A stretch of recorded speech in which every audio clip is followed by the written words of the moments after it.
Hey, good morning, everyone. It is Pastor Bob with another daily Bible reading insight. Today is day 171 in our Read Through the Bible in Your program. A little bit different camera angle today. Was having some technical difficulties with my stands. Anyways, we're in a brand new book of the Bible, the book of Esther. Reading verse chapters 1 through 3, and then we're in the book of Acts, chapter 5, 1 through 16. Want to focus our time in the book of Acts, and I want to throw out a theory, a new theological theory to you. We meet Ananias and Sapphira. They were part of the early church. Now remember from yesterday, one of the characteristics of the early church was that they shared everything. So Ananias and Sapphira have this property that they sell. Now, instead of giving all of the money to the church, they decide to withhold some, which is totally cool, but then they lie about it. And they tell Peter and the other church people, this is all of the money that we raised.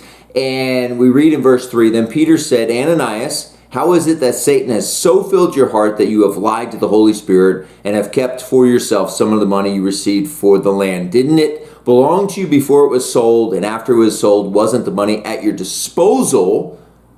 What made you think of doing such a thing? You have not lied just to human beings, but to God. When Ananias heard this, he fell down and died.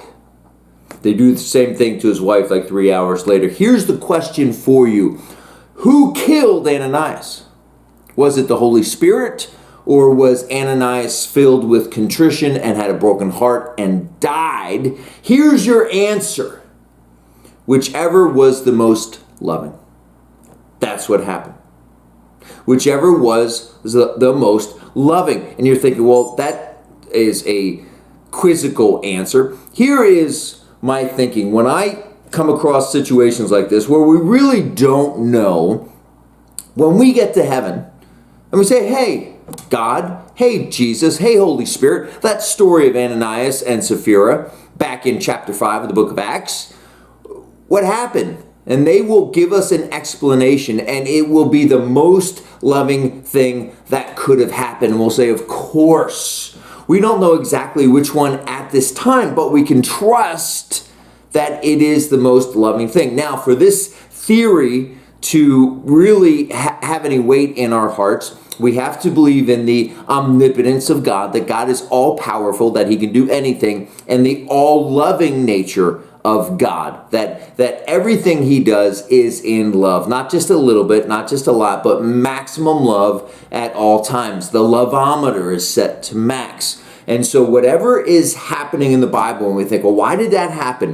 Why did this happen? How about that happening? It was the most loving thing that could happen at the time. So whether it was the Holy Spirit that killed these two individuals or their own hearts that broke open because of what they did, it was the most loving thing, and we can trust that. More importantly, things in our lives, everything that's going on is all love, all the time, maximum love, and we can trust, right, that God's power is in our lives to the maximum amount, and it's going to be okay. What do you think of this new theory? I think it needs a name.